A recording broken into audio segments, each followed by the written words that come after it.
ஜெயிக்கின்றவனை தானே இந்த உலகம் ஞாபகம் வைக்கிறது. தோற்கின்றவனை யார் ஞாபகம் வைத்துக் கொள்ளும்? நான் சொல்லுகிறேன், மெஸ்ஸியும் ரொனால்டோவும் ஈக்குவல். பறவை பறக்கிறது என்றால் அது விடுதலையினுடைய அறிகுறி கிடையாது. தன்னுடைய வயிற்றில் பற்றி எரியும் பசிக்கும் நடுவில் இருக்கக்கூடிய அந்த இடத்திற்கும் ஸ்பேஸ்க்கும் இடையில் அவன் அடித்துக் கொள்ளுகின்ற அடித்தலுக்கு பெயர் பறத்தல் என்று நான் சொல்லுவேன். பிரபலமானவர்கள் பின்னால் ஓடாமல் நின்று நிதானித்து இது புகழா இல்லையா என்று தெரிந்து கொண்டு பின்பற்று.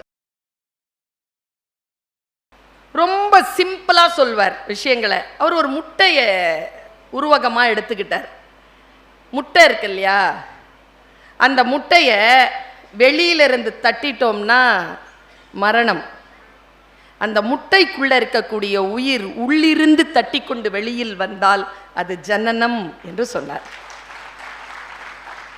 யாரோ ஒருவர் நமக்காக வந்து நம்மை விடுவிப்பார்கள் என்று நாம் புறச் சூழ்நிலைக்காக காத்திருந்தால் அதுதான் மரணம். உனக்குள் நீ எழுந்து நின்று வெடித்து கிளம்பினால் அது ஜனனம் என்று சொன்ன குரு வாசகத்திற்கு சொந்தக்காரரான அந்த கவிதாசனை நான் வணங்குகிறேன். அவர் பேசியதற்கு பின்னால் சில சிந்தனைகளை உங்களுக்கு முன்னால் விதைத்துவிட்டு போகலாம் என்று நினைக்கிறேன். ஒரு வாசகத்தில் நான் நம்பிக்கை கொண்டவள், விதைத்தவள் தூங்கலாம், விதைகள் தூங்குவதில்லை, அவை முளைக்கும். எப்பொழுதோ கேட்டவைதான், யாரோ சொன்னவைதான்.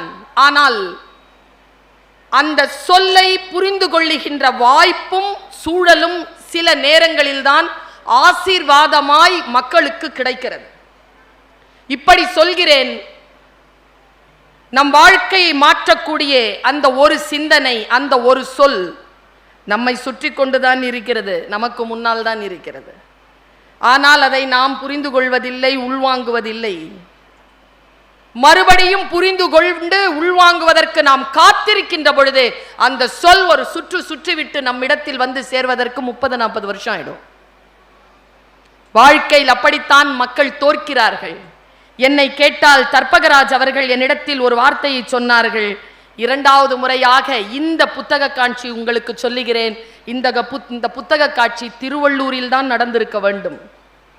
மிகப்பெரிய போராட்டத்தை, உள்ளிருப்பு போராட்டத்தை நிகழ்த்தி இந்த திருவிழாவை, புத்தக திருவிழாவை ஆவடியில் வைக்க வேண்டும் என்று சொல்லி இந்த மாநகராட்சி ஆணையர் இன்றைக்கு இதை கொண்டு வந்து இங்க நிறுத்தி இருக்கிறார்.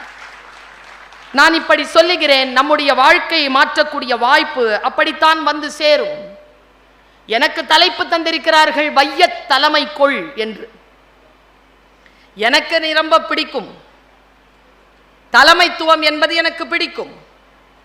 தலைமைத்துவம் என்றால் என்ன? இந்த உலகத்தை தலைமை கொள்ள முடியுமா? உலகத்தை தலைமை கொள்வது அவ்வளவு சுலபமா? அப்படி தலைமை கொள்ளத்தான் வேண்டுமா? அதற்காகத்தான் பிறந்தோமா? வையம் என்கின்றது நிலப்பரப்பு அல்ல. வையம் என்பது எது என்பதனை நாம் புரிந்து கொள்ளுகின்ற பொழுது அதற்கு எப்படி தலைமை ஏற்க வேண்டும் என்பது நமக்கு புரிந்து போகும். பல நேரங்களில் நான் பேசியிருக்கிறேன். நான் உங்களுக்கு நினைவுபடுத்துவதற்காக சொல்லுகிறேன், இல்லை என்றால் தெரியாதவர்கள் தெரிந்து கொள்வதற்காக சொல்லுகிறேன். இப்ப நான் இங்க பேசுறேன்.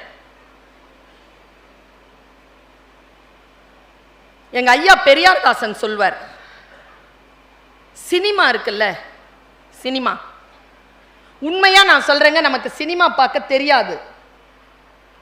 நிறைய பேருக்கு தெரியாது, சினிமா பார்க்க தெரியாது. ஒரு 2 வருஷத்துக்கு முன்னால சென்னையில வாழைப்பழம் சாப்பிட தெரியாமல் ஒரு 3.5 வயது குழந்தை செத்து போனது, அடைச்சி செத்து போனது. வாழைப்பழம் தானே, இலகுவான ஒரு பழம் தானே, சாப்பிட்டு எப்படி செத்து போச்சு? அப்படித்தான் நமக்கு பல நேரங்களில் பல விஷயங்கள் தெரிவதே இல்லை. ஐயா பெரியார்தாசன் சொல்லுவார், சினிமால உண்மையா மேல இருந்து ஒருத்தன் குதிப்பான், அவனுக்கு பேர் டூப்பு. ஒருத்தன் குதிக்கிற மாதிரி நடிப்பான், அவனுக்கு பேர் ஹீரோ. நான் சொல்லல, அவர் சொன்னதை நான் சொல்றேன். உண்மையா குதிக்கிறான் பாருங்க, அவனுக்கு 1000 ரூபாய் சம்பளம்.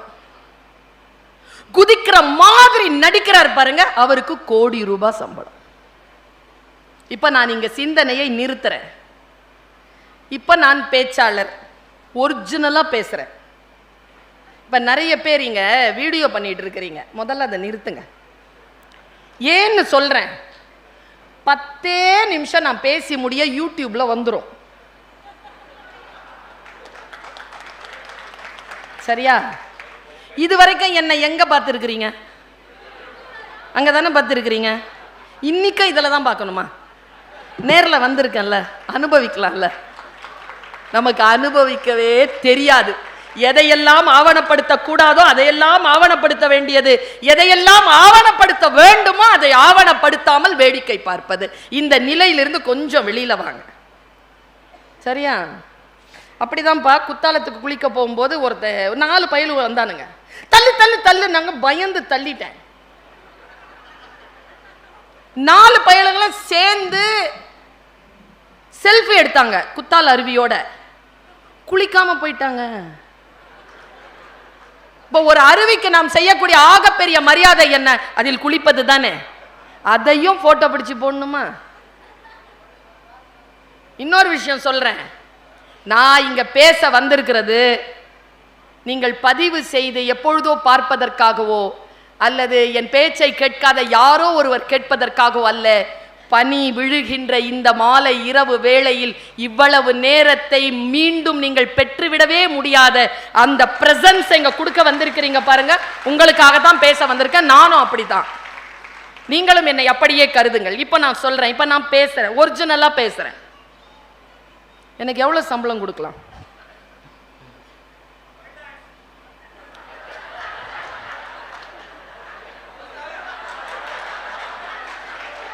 இப்ப இருங்க, சரி ஃபிக்ஸ் பண்றீங்கல்ல என் பேச்சுக்கு இவ்வளோன்னு. இப்ப நான் ஒண்ணு கேட்கிறேன், குதிக்கிற மாதிரி நடிக்கிறவருக்கு ₹1 கோடி சம்பளம் கொடுக்குறீங்களே, நாபி கமலத்திலிருந்து என் மூச்சு காற்றை எடுத்து சிந்தனையில் செலுத்தி என் நாக்கின் மூலமாக நான் மறுபடியும் பெற்றுவிட முடியாத என் வாழ்க்கையின் மணித்துளிகளோடு அதை கரைத்து என் மக்களுக்காக தருகிறேனே, எனக்கு ₹1 கோடி கொடுக்க மாட்டீங்களா? ஆனா என்ன தெரியுமா சொல்வீங்க? நான் அந்த கோடியில போய் நின்னு கேம்பிங்க. கொடுக்க மாட்டாங்க. நடிக்கிறவங்களுக்கு கொடுப்பாங்க, சிந்தனையாளர் கொடுக்க மாட்டாங்க. நான் அப்போ ஒரு விஷயம் உங்ககிட்ட கேட்கிறேன், அப்படின்னா நான் கோடீஸ்வரி ஆக முடியாதா? நான் சொல்லுகிறேன், நான் கோடீஸ்வரி தான். இதுதான் என் தலைப்பு, நான் கோடீஸ்வரி தான். எப்பொழுது தெரியுமா? பர்வீன் சுல்தானா பேசுகிறேன் என்றால் எப்பொழுது இந்த உலகத்தில் கோடி காதுகள் திறந்து கொள்கின்றனவோ அப்பொழுது நான் கோடீஸ்வரி ஆகிறேன். என் பேச்சுலகத்தில் நான் தலைமை கொள்கிறேன். வைய தலைமை என்பது அதுதான். நீங்கள் எந்த துறையை சார்ந்தவராக இருந்தாலும் அந்த துறையில் நீங்கள் வல்லமை கொள்ளுங்கள். இந்த உலகத்தை ஜெயிக்க வேண்டும் என்று புறப்பட்டான் ஒருவன். அடிமை தலையில் இருந்து தன் மக்களை காப்பாற்றுவதற்காக புறப்பட்டு பேசினான் ஒரு மாபெரும் தலைவன். அவன் பேசினான் என்பதற்காகவே அதிகார வர்க்கம் அவன் பேசிக் கொண்டிருக்கின்ற பொழுதே அவனை சுட்டுக் கொன்றது. அவன் பெயர் மார்ட்டின் லூதர் கிங் ஜூனியர். அவன் பேசிக் கொண்டிருந்தான். அவன் என்ன பேசினான் தெரியுமா? ஐ ஹாவ் எ ட்ரீம் என்று பேசினான். மக்களே, உங்களுக்காக நான் ஒரு மிகப்பெரிய கனவை வைத்திருக்கிறேன் என்று அவன் பேசினான். அவன் பேச்சை கொஞ்சம் கேட்டு பாருங்கள், யூடியூப்ல இருக்கு அவன் பேச்சு. 52 பேச்சு பேசியிருக்கான். எனக்கு தெரிஞ்ச ஒரு 4 பேச்சு ரொம்ப சூப்பரா ரெக்கார்ட் பண்ணி இருக்கு. அதில் அவன் சொல்லுகிறான், அந்த பெருந்தலைவன் சொல்லுகிறான், அதைத்தான் நான் உங்களுக்கு சொல்லுகிறேன். நீங்கள் தலைமை கொள்ள வேண்டும் என்று நினைக்கிறீர்களா? நீங்கள் ஜெயிக்க வேண்டும் என்று நினைக்கிறீர்களா? அடிமைப்பட்ட தன்னுடைய சகோதர இனத்தை பார்த்து, கருப்பின இனத்தை பார்த்து அவன் சொன்னான், நீ தெரு பெருக்குகிறாயா? சிம்மாசனத்தில் உட்கார வேண்டும் என்ற ஆசை இருக்கிறதா உனக்கு? நீ எப்படி தெரு பெருக்கு தெரியுமா? பீத்தோவன் என்கின்ற இசைக்கலைஞன் தன் இசைக்கருவியை எப்படி மீட்டுவானோ அப்படி துடைப்பத்தை எடுத்து உன் தெருவை பெருக்குவாயாக. என்ன அர்த்தம் அது? அதை விட பெஸ்டா, இதை விட ஈஸ்தட்டிக்கா ஒரு விஷயத்தை கிளீன் பண்ணவே முடியாதுன்னு நீங்க கையில தொடப்பத்தை எடுத்துட்டீங்கன்னா அந்த கிளீனிங் அப்படிங்கிற வையத்திற்கு நீங்கள் தலைமை கொள்கிறீர்கள். அவன் கிளீனிங் ஜாப் தான் பண்ணான். குரூப் 4 நம்ம சொல்லிக்கிறோம் இல்லையா, குரூப் 5 சொல்லிக்கிறோம் இல்லையா, குரூப் 6 குரூப் 7 சொல்லிக்கிறோம் இல்லையா, அந்த வேலைகளைத்தான் செய்தார்கள். ஆனால் அவன் எங்கே நின்று சத்தம் போட்டு சொன்னானோ ஐ ஹாவ் எ ட்ரீம் என்று, அந்த இனத்திலிருந்து ஒபாமா என்கின்ற ஒரு கருப்பில இளைஞன் வந்து அந்த உலகத்திற்கு தலைமையேற்றானா இல்லையா? நாம் பார்த்தோம் தானே. வாழ்க்கை எப்பொழுதும் நமக்கான வாய்ப்புகளை தரும். எப்பொழுது என்றால் நாம் தயாராக இருக்கிறோமா? இந்த சகோதரி, இந்த தாய், இந்த பேராசிரியை ஒரு ரகசியத்தை உங்களுக்கு சொல்லுகிறேன் என் உறவுகளே. அந்த உலகத்திலேயே ஒரே ஒரு மனிதர் மட்டும்தான் உங்களுக்கு உதவி செய்ய முடியும். ஒரே ஒரு மனிதர். இப்ப 2 பேர் உங்க வாழ்க்கையை கெடுக்க முடியும். இப்ப ஒன்று உங்கள் வலதுபுறத்தில் உட்காந்துருக்கு, இல்லைன்னா ஒரு இடதுபுறத்தில் உட்காந்துருக்கு. அது இப்போ கெடுக்க முடியும். வாழ வைக்கிறது யார் தெரியுமா? உங்களை இந்த உலகத்திலேயே ஒரே ஒரு மனிதன் தான் உங்களை காப்பாற்ற முடியும். அது வேறு யாரும் இல்லை, நீங்கள் தான். நீங்கள் தான் உங்களை காப்பாற்ற முடியும். என்னை நான் காப்பாற்றிக் கொள்ளுவேன் என்று சொல்லி எவன் ஒருவன் எழுந்து நிற்கிறானோ அவனுக்கு இந்த பிரபஞ்சம் தலை சாய்க்கிறது. யாரோ ஒருவர் பார்ப்பதற்கு இல்லை. இந்த சொல்லுவாங்க தெரியுமா, பாருங்க, கோயில் யானைக்கும் விநாயக யானைக்கும் இருக்கிற வித்தியாசம் அதுதான். கோயில் யானை நம்ம கிட்ட இப்படி கேக்குதா? விநாயக யானை கிட்ட போய் நாம இப்படி கேட்கிறோமா? என்ன டிஃபரன்ஸ்? யானைன்னா மதம் பிடிக்குங்க. தனக்கு மதம் பிடிச்சனா அது பலவீனம். என்ன செய்யறோன்னே தெரியாது. அந்த பலவீனத்தை அடக்கக்கூடிய ஆயுதத்தை கோயில் யானை பாகன் கையில் கொடுத்திருக்கிறது. அதனால் பிச்சை எடுக்கிறது. விநாயக யானைக்கு போய் பாருங்க, அந்த சிலையை பாருங்கள். அவன் தன் கையிலேயே வைத்திருப்பான் அங்குசத்தை. எவன் ஒருவன் தன் பலவீனத்தை அடக்கக்கூடிய ஆயுதத்தை தன் கையிலேயே வைத்திருப்பானோ அவன் அடுத்தவர்களுக்கு பிச்சை போடுகின்ற அளவிற்கு உயர்ந்து நிற்பான் என்று சொல்கிறது விநாயக யானை. நாயகன் என்ன அர்த்தம்? தனக்கு ஒரு தலைவன் இல்லாதவன் அர்த்தம். யாரோ ஒருவர் நம்மை கண்காணிக்க வேண்டும் என்கின்ற ஒரு சூழலில் இருந்து வெளியில் கிளம்பி என்னை நானே பாதுகாத்துக் கொள்வேன், என்னை நானே சீர் செய்து கொள்வேன் என்று எப்பொழுது நீங்கள் நினைக்கிறீர்களோ உங்கள் உலகத்திற்கு நீங்கள் தலைமை கொள்கிறீர்கள். இப்படி சொல்றேன் நான். பல இடங்கள்ல சொல்லிட்டு வர. நிறைய யூத் வந்திருக்கிறீங்க, பிள்ளைகள் வந்திருக்கிறீங்க. எக்ஸாம் முடிஞ்சதாப்பா? 10th இன்னும் ஸ்டார்ட்டே ஆகல. 6ஆம் தேதியா?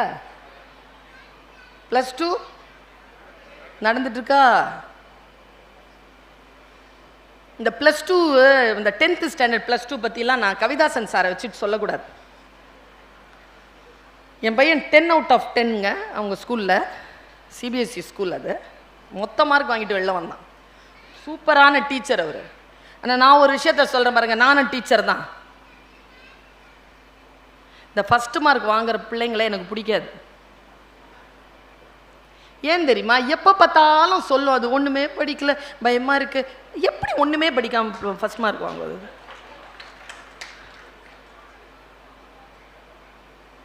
தர்பகராஜெல்லாம் ஃபர்ஸ்ட் மார்க் வாங்குற குழந்தை. நாங்கள்லாம் பேச்சு போட்டியில் கற்றுக்கிட்டு ப்ரைஸ் வாங்கிட்டு இருப்போம். இவர் பேச்சு போட்டிக்கு வந்து தோற்று போயிட்டு காலேஜில் கிளாஸில் ஃபர்ஸ்ட் மார்க் வாங்கிட்டு போயிடுவார். அந்த மாதிரியான ஆள். இப்போ நான் ஒரு விஷயத்த சொல்கிறேன். நான் யாராக மாற வேண்டும்? இப்ப நான் உங்களுக்கு 3 பேரை நான் வழி சொல்கிறேன். ஒன்னு தர்பகராஜ் சார் மாதிரி, ஒன்னு என்ன மாதிரி, இன்னொன்னு இந்த அவையில இருக்கிற சில முதலாளிகள் மாதிரி, தொழிலதிபர்கள் மாதிரி. எனக்கு அவங்க யாருன்னு தெரியல. தொழிலதிபர்கள் நிறைய பேர் இருப்பீங்க. அவரு நிறைய சம்பளம் வாங்குறவர், சரியா? நல்ல மரியாதையான ஜாப், நல்லா படித்தோம்னா அது கிடைக்கும். இப்போ நான் இருக்கிறேன்ல, நான் திறமைசாலி. நான் சொல்லுவேன் என்னுடைய கூலி இவ்வளோதான் அப்படின்னு நான் சொல்லுவேன், என் சம்பளம் இவ்வளோதான் நான் சொல்லுவேன். இது நான். 3வது ஆள் ஒன்று இருக்குது, என்னையும் அவரையும் நிர்வகிக்கிற நிர்வாகி. அது அவ்வளோவா தெரியாது வெளியில. 3 வகை. ஆக்சுவலா நாம இந்த 2 மேல தான் கான்சென்ட்ரேட் பண்றோமே தவிர அந்த 3வது விஷயத்தை பத்தி கான்சென்ட்ரேட் பண்றதே இல்லை. ஆக்சுவலா இந்த உலகத்தை ரூல் பண்றதே நிர்வாகிகள் தானே தவிர இத்தகைய அதிகாரிகளோ இத்தகைய திறமைசாலிகளோ கிடையாது என்பதுதான் இந்த காலத்தினுடைய மிக முக்கியமான உண்மை. இந்த காலத்தின் மிக முக்கியமான உண்மை. வையத்தை எப்படி தலைமை கொள்வது?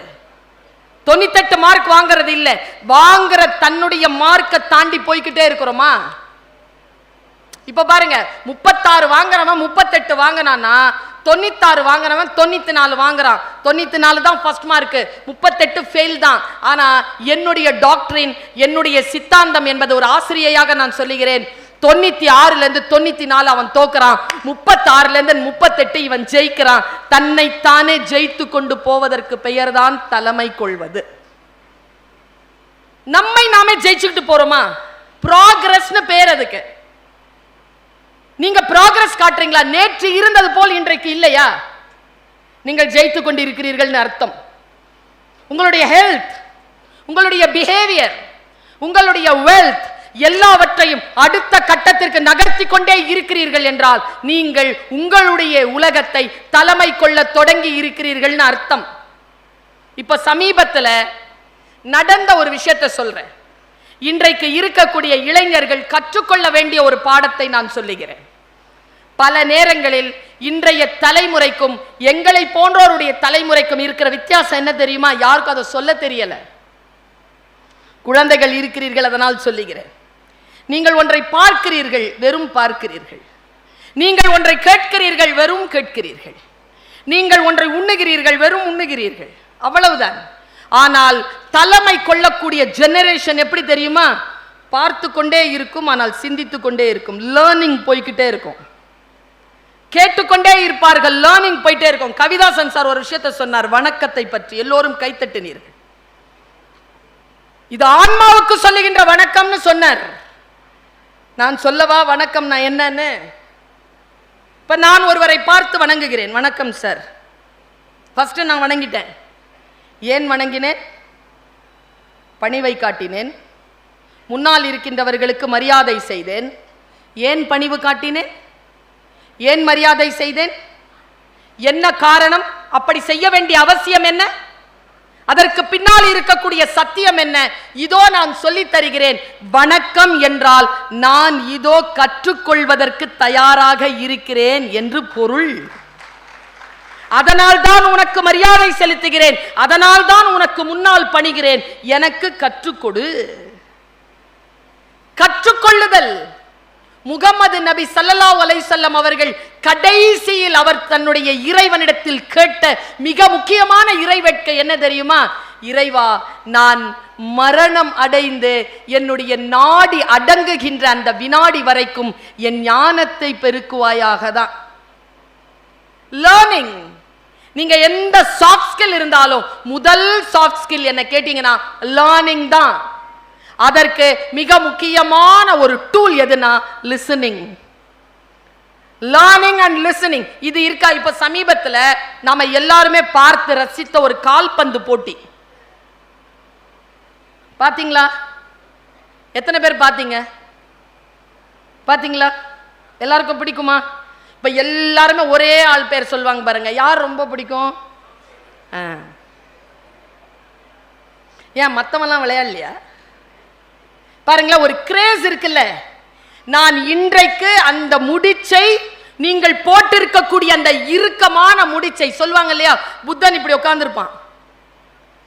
புத்தனுடைய கையை பார்த்தீங்கன்னா இப்படி உட்கார்ந்துருப்பான். என்ன அர்த்தம் தெரியுமா? அந்த முடிச்சு என்னால் அவிழ்த்து விட முடியும் என்று உட்கார்ந்து இருப்பான். அந்த உயிர் முடிச்சு, அந்த உயிர் முடிச்சை இப்ப நான் அவிழ்த்து விடுறேன். மெஸ்ஸின்னு ஒருத்தன், எந்த ஊருக்காரன்? அதெல்லாம் தெரியும் பாருங்களேன். 40க்கு தெரியாது, 4க்கு தெரியும்.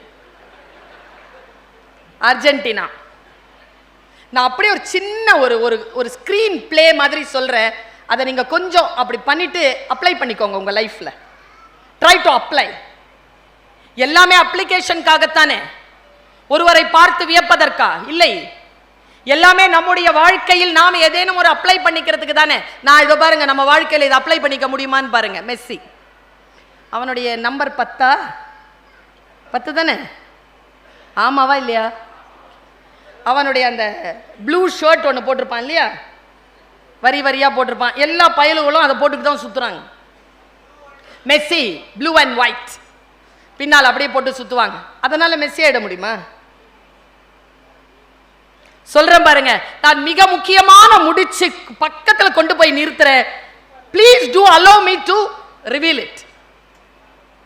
நான் அப்படி பண்ணி விட்டுறேன், அந்த திரையை அப்படி கிழிச்சு விட்டுறேன். பாருங்க, மெஸ்ஸி மொத்தம் 5 வேர்ல்ட் கப் ஆடனான். 5. இது 5வது வேர்ல்ட் கப் அவன் ஆடினது. நம்பர் 1.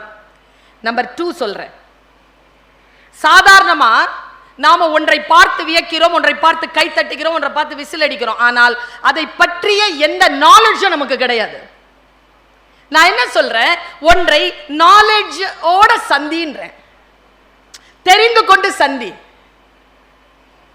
புகழ் என்பது வேறு, பிரபலம் என்பது வேறு. பிரபலமானவர்கள் பின்னால் ஓடாமல் நின்று நிதானித்து இது புகழா இல்லையா என்று தெரிந்து கொண்டு பின்பற்று. இந்த நிதானத்துக்கு பேர் தான். ஒன்றும் இல்லை, சைனாக்கார குழந்தைய நம்ம ஊர் குழந்தைய எடுத்து நிறுத்தி ஒரு யானையினுடைய கேலண்டரை எடுத்து காட்டினீங்கன்னா, யானை படம் போட்டது வாட் இஸ் திஸ்ன்னு கொண்டா நம்ம குழந்தை யானைன்னு சொல்லும். சீன குழந்தை இது யானையின் படம் என்று சொல்லும். இவ்வளவுதான் டிஃபரன்ஸ். இந்த மென்மை இருக்கு இல்லையா, இந்த நுட்பம் இருக்கு இல்லையா, இது உங்க குழந்தை கிட்ட இருக்கான்னு பாருங்க. மார்க்கெல்லாம் அப்புறம் பார்த்துக்கலாம். 458 தான். இன்னைக்கு யூனிவர்சிட்டியில, மெட்ராஸ் யூனிவர்சிட்டி கீழே இருக்கக்கூடிய SIT காலேஜ்ல அசோசியேட் ப்ரொஃபஸர் நான். ஆனா 58ங்கிறது 10th மார்க் தான். MA முடிக்கும் போது யூனிவர்சிட்டி ரேங்க். ப்ராக்ரஸ். என்னை நானே ஜெயித்து கொண்டே போனேன். அவ்வளவுதான். இதான் ரகசியமே. நான் வெறும் பேச்சாளர் இல்லை, அவர் வெறும் பேச்சாளர் இல்லை. இதெல்லாம் டிப் ஆஃப் த ஐஸ்பர்க் தான். உள்ள ஒரு மலை கிடக்குது. How to win. நீங்கள் பார்க்கக்கூடிய இந்த பர்வீன் சுல்தானாவை உங்களுக்கு ஒரு 5 ஆண்டுகளாகத்தான் தெரியும்.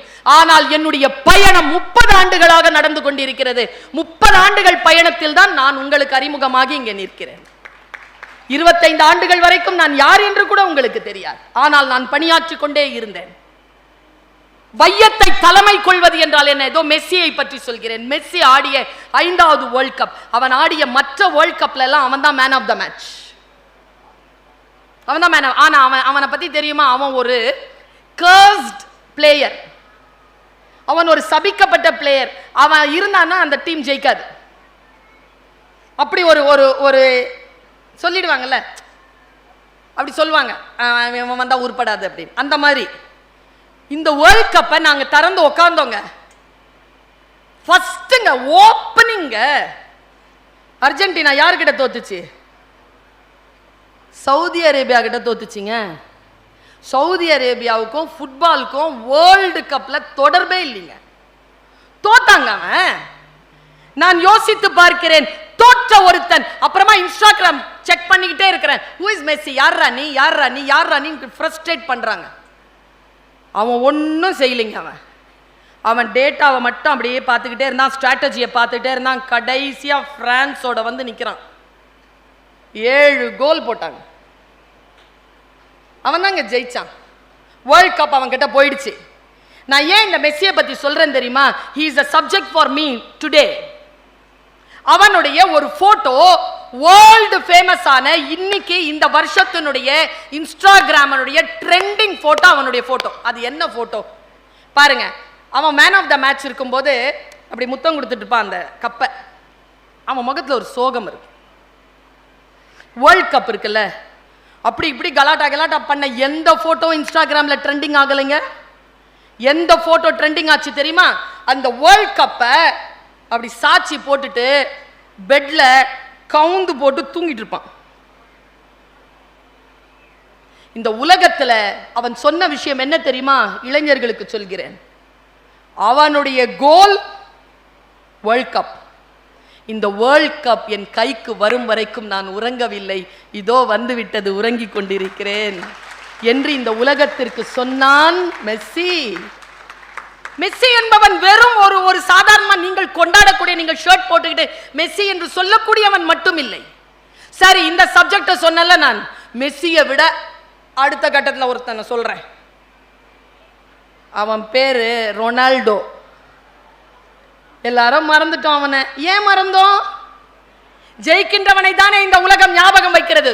தோற்கின்றவனை யார் ஞாபகம் வைத்துக் கொள்ளும்? நான் சொல்லுகிறேன், மெஸ்ஸியும் ரொனால்டோவும் ஈக்குவல்ங்க.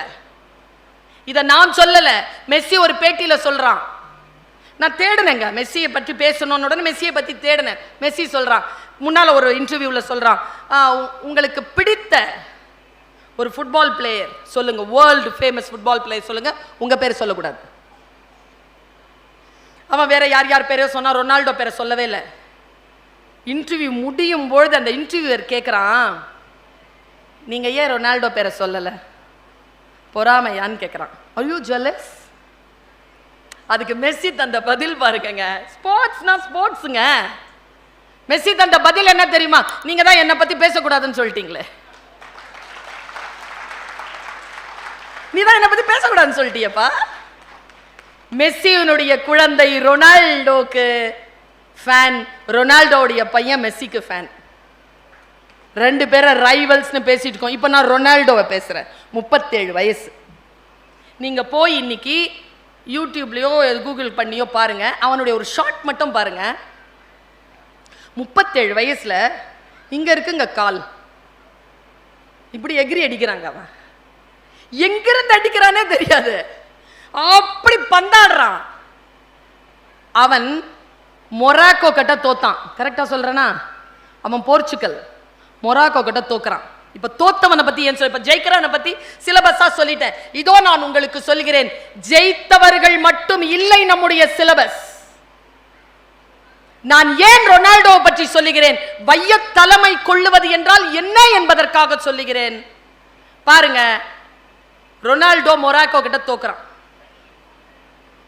தோத்தாச்சு. இனிமேல் டீம் ஜெயிக்க முடியாது, கடைசி சான்ஸ் போயிடுச்சு. ஃப்ளைட் ஏறிட்டான் தாயகத்துக்கு. அவன் ஸ்பெயினுக்கு போயிட்டான். ஸ்பெயின்ல பத்திரிகையாளர்கள் ரொனால்டோவை சந்திக்க போறாங்க. அவன் வீட்டில் இல்ல. எங்க தெரியுமா இருந்தான்? நைட்டு போய் இறங்கினாங்க. நைட்டு போய் இறங்கினவன் காலையில தோத்தவங்க 37 வயசு, அடுத்த வேர்ல்ட் கப் அவன் ஆடுவானான்னு கூட தெரியாதுங்க. அவன் எங்க தெரியுமா அவனை சந்தித்தார்கள்? பிளே கிரவுண்ட்ல சந்திச்சாங்க. அவன் பால் எடுத்துட்டு பிளே பண்றதுக்கு போயிட்டான்.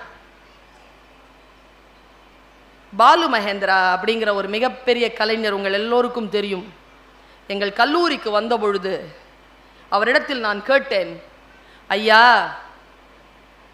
ஏதாவது சொல்லுங்க ஐயா, ஏதாவது வார்த்தை. அதான் அவருடைய கடைசி நிகழ்ச்சி. சினிமாவின் மொழி பற்றி பேசினார் எங்க காலேஜ்ல, எஸ்ஐடி காலேஜ்ல. சாப்பிடும் போது கேட்கிறேன், ஐயா ஏதாவது சொல்லுங்க ஐயான்னு. அவர் சொன்ன வார்த்தை என்ன தெரியுமா? பர்வீன், வாழ்க்கையில ஜெயிக்கிறோமோ தோக்கிறோமோ முக்கியம் இல்ல, விரும்பியதை செய்து கொண்டே இருக்கிறோமா அதுதான் முக்கியம் என்று சொன்னார். என்ன வார்த்தை இது? ரொனால்டோ இருக்கிறான் இல்லையா, அவன் 280 மில்லியன் அந்த டாலருக்கு சவுதி அரேபியாவுடைய அல் நிசார் அப்படிங்கிற ஒரு அமைப்புல பிளேயரா தேர்ந்தெடுக்கப்பட்டிருக்கான். எனக்கு தெரிஞ்சு இந்த உலகத்துல ஜெயிச்ச மெஸ்ஸி கூட சம்பாதிக்காத அளவுக்கு தோற்று போனவன் என்று சொல்லக்கூடிய ரொனால்டோ சம்பாதித்துக் கொண்டு இருக்கிறான் என்பதனை உங்கள் கருத்திற்கு சொல்லுவதற்காகத்தான் வந்தேன். வாழ்க்கை என்பது என்ன? பரிசு பெறுவதா? என்ன என்ன கேட்டா பரிசு பெறுவது அப்படிங்கிறது என் பார்வையில் வேறு. இதோ பார், ஜெயித்தால் இப்படி பரிசு கிடைக்கும் என்று ஜெயிக்காதவர்களுக்கு சொல்லுவதற்கான வாய்ப்பு தான் ஜெயிக்கின்றவர்களுக்கு பரிசு கொடுப்பது என்று நான் சொல்லுவேன். அப்படித்தான் பறவை பறக்கிறது என்றால் அது விடுதலையினுடைய அறிகுறி கிடையாது. தன்னுடைய வயிற்றில் பற்றி எரியும் பசிக்கும் நடுவில் இருக்கக்கூடிய அந்த இடத்திற்கும் ஸ்பேஸ்க்கும் இடையில் அவன் அடித்துக் கொள்ளுகின்ற அடித்தலுக்கு பெயர் பறத்தல் என்று நான் சொல்லுவேன். வாய்ப்புகளை எப்படி பார்ப்பது, வாய்ப்புகளை எப்படி பயன்படுத்திக் கொள்வது? இந்த உலகத்தில் ஜெயிக்க வேண்டும் என்று நீங்கள் முடிவு செய்துவிட்டால் உங்களை யாராலும் தடுக்க முடியாது. இப்படி சொல்கிறேன், ரூமி சொல்கிறான், கொய்யா மரத்தில் இருந்து இறங்கு. என்ன வார்த்தை அது? கொய்யா மரத்திலிருந்து இறங்கு என்கிறான். ஏனென்றால் பழுத்த பழம் காய்த்திருக்கக்கூடிய குட்டையான கொய்யா மரத்தில் உட்கார்ந்து கொண்டு கனிகளை சாப்பிட்டு கொண்டு அங்கிருந்து உலகத்தை பார்த்து கொண்டு இதுதான் உலகம் என்று நாம் நினைக்கிறோம். கிடையாது. உலகம் மிகப்பெரியது, வாழ்க்கை மிக விரிவானது. உன்னுடைய சிறிய வட்டத்தில் இருந்து புறப்பட்டு வெளியில் வா. இந்த சகோதரி சொல்லுகின்ற ரூமியினுடைய ஒரு ரகசியத்தை உங்களுக்கு சொல்லுகிறேன். முடிந்தால் 2 முறை சொல்லுகிறேன். முடிந்தால் உங்கள் டைரிகளில் போய் அதை எழுதி வைத்துக் கொள்ளுங்கள். நம்ம தோத்து இருக்கோம், நிறைய முறை தோக்குறோம். நிறைய தோக்கிறவங்களுக்கு அவன் சொல்லுகிறான், உன் காரணங்களால் நீ தோற்கடிக்கப்படுகின்ற பொழுது அந்த காரணங்களின் மீது மட்டும் உனக்கு சந்தேகம் வராதது ஏன்? மறுபடியும் சொல்கிறேன், உன் காரணங்களால் நீ தோற்கடிக்கப்படுகின்ற பொழுது அந்த காரணங்களின் மீது மட்டும் சந்தேகம் வராதது ஏன்? நான் ஒரு சின்ன அறிவியல் குறிப்பு தரேன்.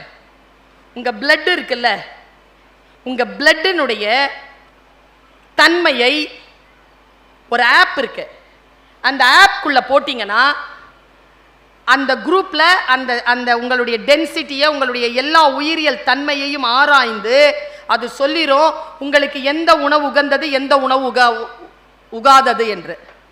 ஆனால் அப்படிப்பட்ட ஒரு லிஸ்ட்டை நான் பார்த்தேன். எது நம் ரத்தத்திற்கு ஆகாதோ அதுதான் நம் நாக்கிற்கு பிடித்திருக்கிறது, அதுதான் நமக்கு பிடிக்கும். எது நமக்கு ஆகாததோ அது பிடிக்கும். அதனால் தான் கிறிஸ்துவர்கள் பிரார்த்தனை செய்கின்ற பொழுது, இறைவா என் சித்தத்தின்படி அல்ல உமது சித்தத்தின்படி என்னை வழி நடத்துவாயாக கேட்கிறாங்க. எனக்கு எது பிடிக்குமோ அது அல்ல வாழ்க்கை, உனக்கு எது பிடிக்குமோ, எனக்கு எது சரி என்று தோன்றுகிறதோ அதன் வழி என்னை வழி நடத்துவாயாக என்று அவர்கள் பிரார்த்தனை செய்கிறார்கள். நான் இப்படி சொல்றேன், விரும்பியதை செய்யுங்கள். அது எந்த வேலையாக இருந்தாலும் சரி செய்யுங்க. நான் அறம் சார்ந்து பேசக்கூடியவள். நான் உங்களுக்கு பிரார்த்தனையோடு இந்த வார்த்தையை சொல்லுகிறேன். உங்களுடைய வெற்றி இன்று கூட இல்லாமல் இருக்கலாம், ஆனால் இந்த உலகம் உங்கள் வெற்றியை கொண்டாடக்கூடிய நாள் வந்து சேரும். ஆனால் அதுவரைக்கும் நீங்கள் தொடர்ந்து அந்த வேலையை செய்து கொண்டிருந்தால்